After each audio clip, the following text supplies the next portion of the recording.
I'm saying I'm not crying. It wasn't my fault. You know, it was those guys' fault. Then I realized, you know, in boxing, it's an individual sport. It really all depends on you. Under the roar of the crowd and the flash of cameras, he carried himself like a king. But even kings have enemies, and behind that cool stare was a burning list, names that stirred something deeper than rivalry. Now, decades later, Lennox Lewis, the Lion, is breaking his silence and revealing the boxers who made his blood run hot.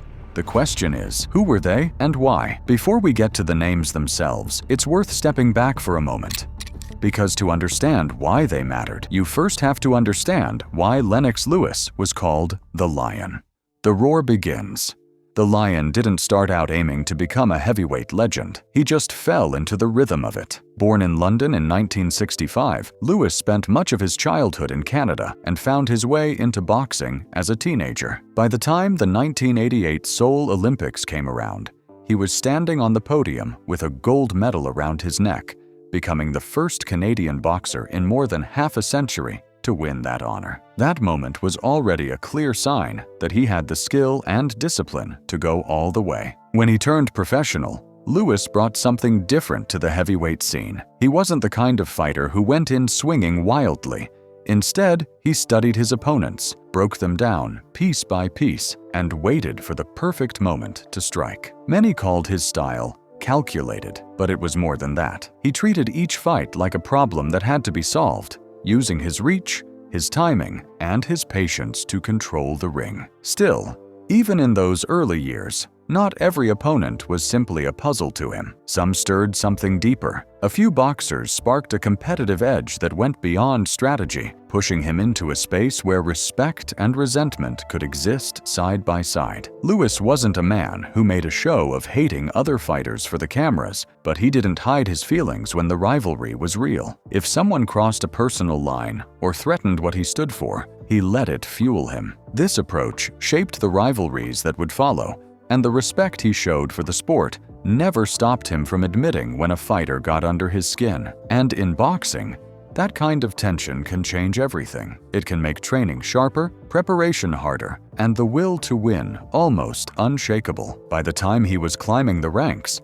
Lewis had already learned that in the ring, emotions are as much a part of the fight as jabs and hooks. You can admire an opponent's skills and still want to dismantle them completely. This mix of thoughtfulness and fire became part of his identity as a fighter. And while this was only the beginning, the seeds were already planted. Now that you know the kind of fighter he was, it's time to talk about the ones who pushed him in ways stats and titles could never explain. The first in our lists is Frank Bruno. Bruno wasn't just another name in Lennox Lewis's fight record. He was the kind of opponent who made a fight feel bigger than a belt and bigger than rankings. In 1993, he became part of a rivalry that wasn't just about boxing, but somewhat about nationality. When they finally met in the ring, it was billed as the Battle of Britain, the first time two British-born heavyweights had fought for a world title. The venue was at Cardiff Arms Park, a packed stadium buzzing with tension and expectation. Lennox Lewis came in as the WBC champion,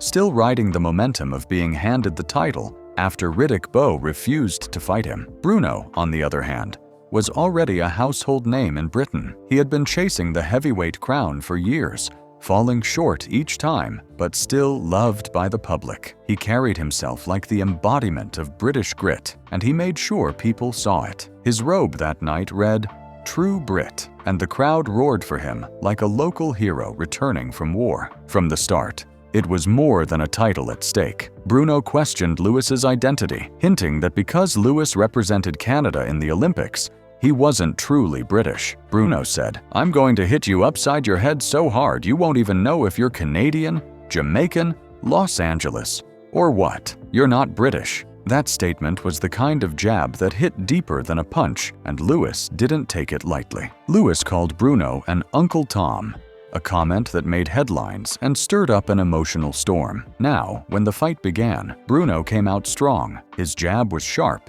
his timing solid, and he landed enough clean shots to get the crowd roaring. By the third round, he even had Lewis in trouble. During the fight, it started to rain, and the crowd was roaring. Some ringside scorecards had Bruno ahead, and there was talk that if the rain falling on the open-air venue got worse, the fight might be stopped early. And if the weather had stopped the fight early, there's a good chance the scorecards would have favored him. But in the 7th round, Lewis had been looking for an opening, and he found it when Bruno's right hand dropped for a moment. Lewis then pounced with a powerful left hook that changed the fight instantly. After the punch, Bruno staggered, and Lewis continued to apply pressure, throwing punch after punch until the referee stepped in. Just 71 seconds into the round, it was over, and Lewis kept his title with a TKO win. However, the tension between them didn't vanish. This wasn't just another defense for Lewis.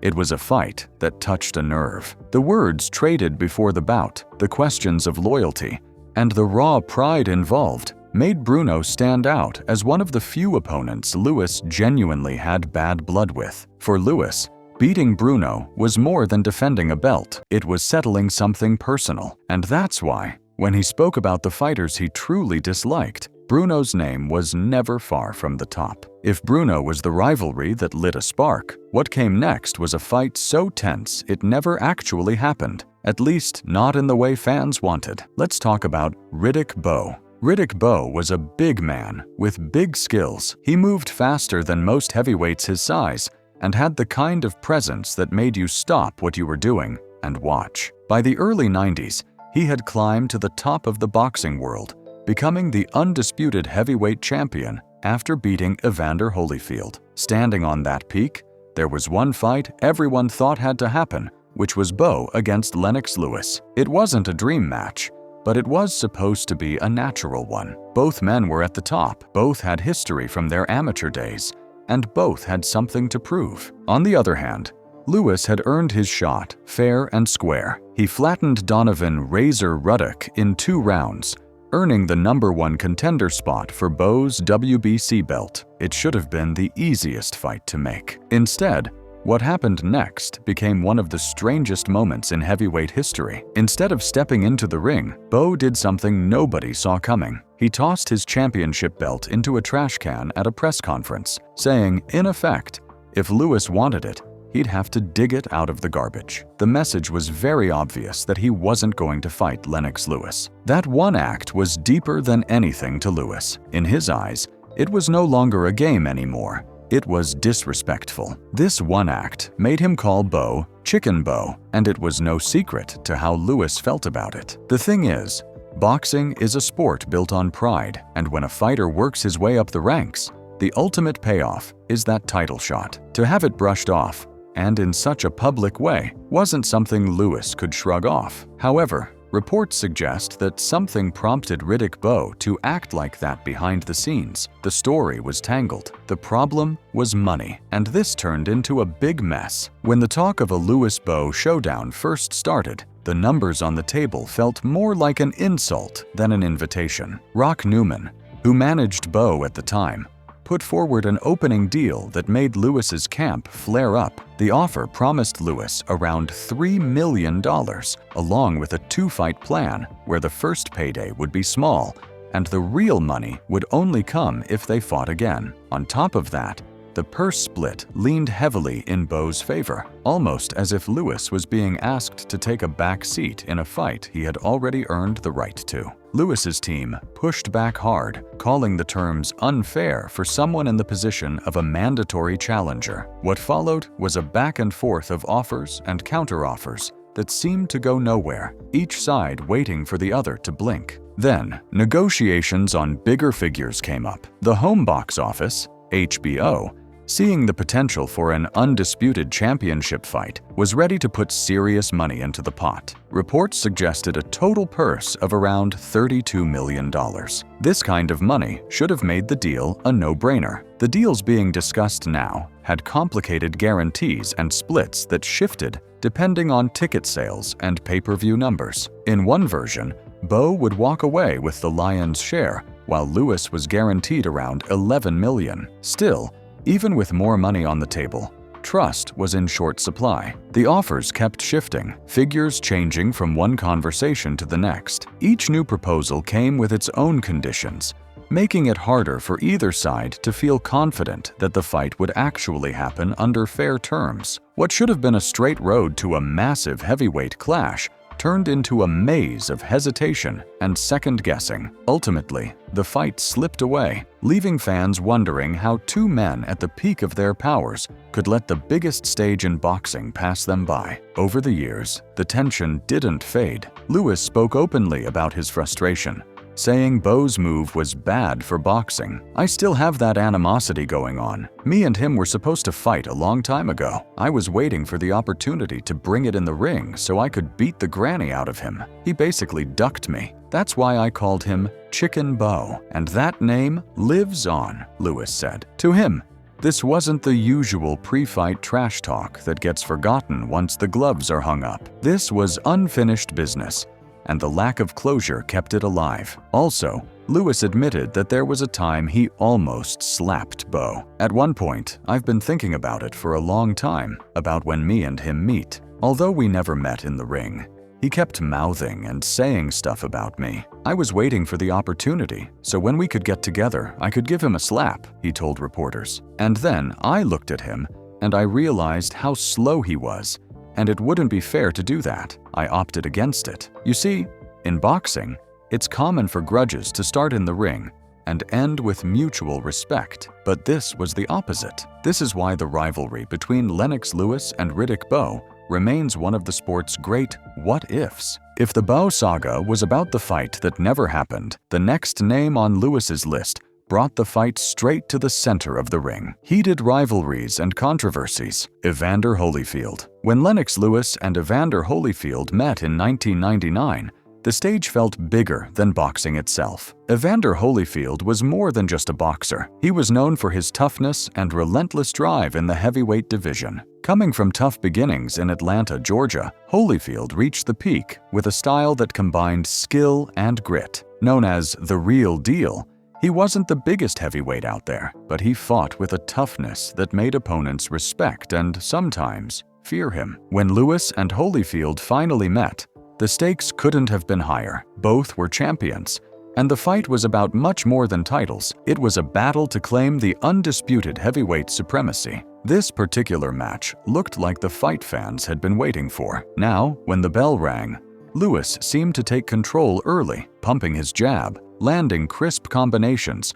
and keeping Holyfield on the back foot. By the time the final bell rang, most watching believed there was no question who had won. Lewis had landed more than twice as many punches. The numbers, the rhythm of the fight, even the expressions on their faces told the same story. When the scorecards were read, Lewis landed 348, while Holyfield managed just 130. Yet, when the scorecards hit the ring, the result was a split draw, 115-113 for Holyfield, 115-115 even, and 116-113 for Lewis. The public reaction was tourneys sour, booze-filled Madison Square Garden, and analysts on HBO called it a travesty. Even Rudy Giuliani, the mayor of New York at the time, labeled it a travesty. One judge, Larry O'Connell, later admitted he regretted his scorecard. For Lewis, the moment burned deep. He had done what he needed to do,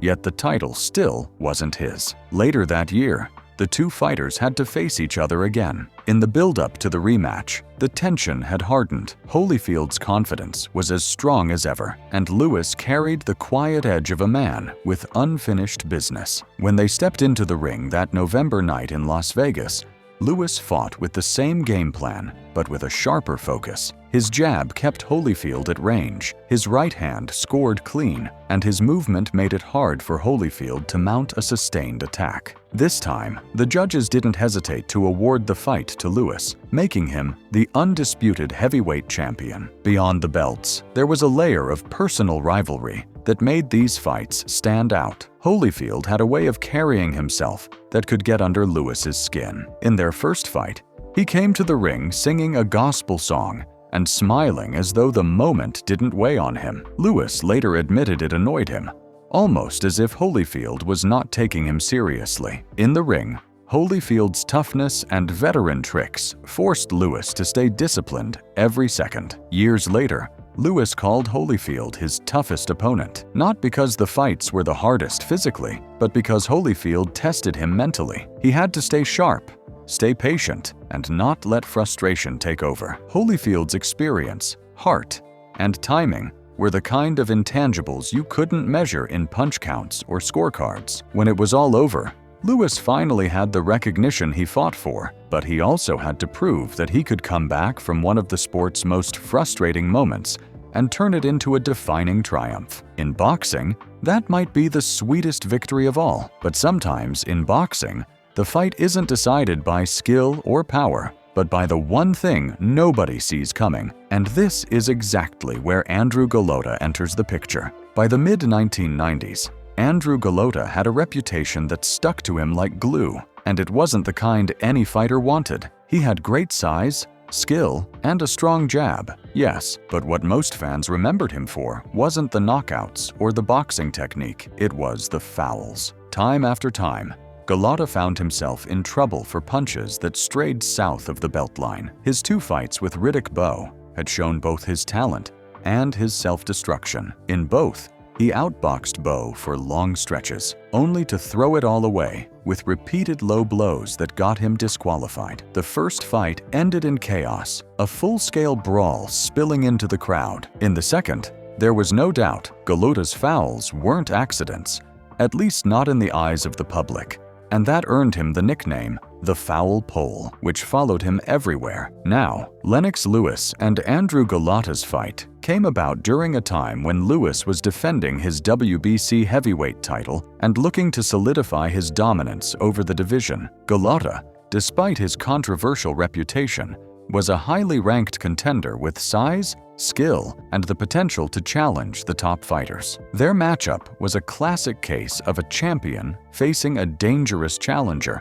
who had been involved in high-profile and messy fights. The fight was set with the expectation that Lewis would bring order and discipline to a fighter known for chaos. For Lewis, it was about defending his title while avoiding the kind of messy fights Golota had become known for. For Golota, it was a chance to prove he could compete at the highest level without controversy. Moving forward, the bout was set for October 4th, 1997, in Atlantic City. The crowd buzzed with the kind of tension that follows a fighter with a reputation. Everyone remembered Golota's history, and no one could predict whether this would be clean or chaotic. From the opening bell, it became clear there wouldn't be much time to wonder. Lewis came out strong, direct, and controlled every movement in the ring. On the other hand, Golota, despite all the physique he had, looked uneasy from the opening bell. Maybe it was the weight of his past controversies, or maybe it was the way Lewis came at him. Whatever the reason,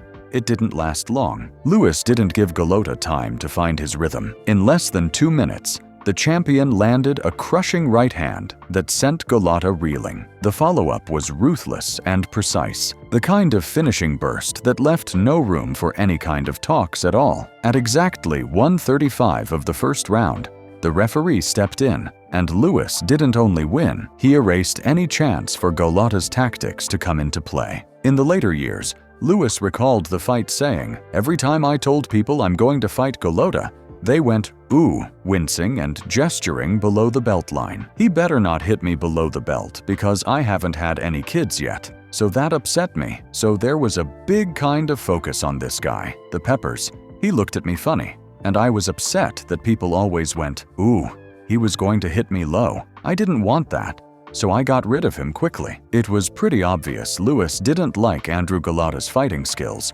and taking him down was the only way forward, of which he did with ease. After hearing who Lennox Lewis named as the boxers he hated the most, do you think personal grudges have no place in boxing, or are they exactly what fuel the sport's fiercest rivalries? Tell us what you think in the comment section below. Don't forget to like this video, share, and subscribe to our channel for more updates.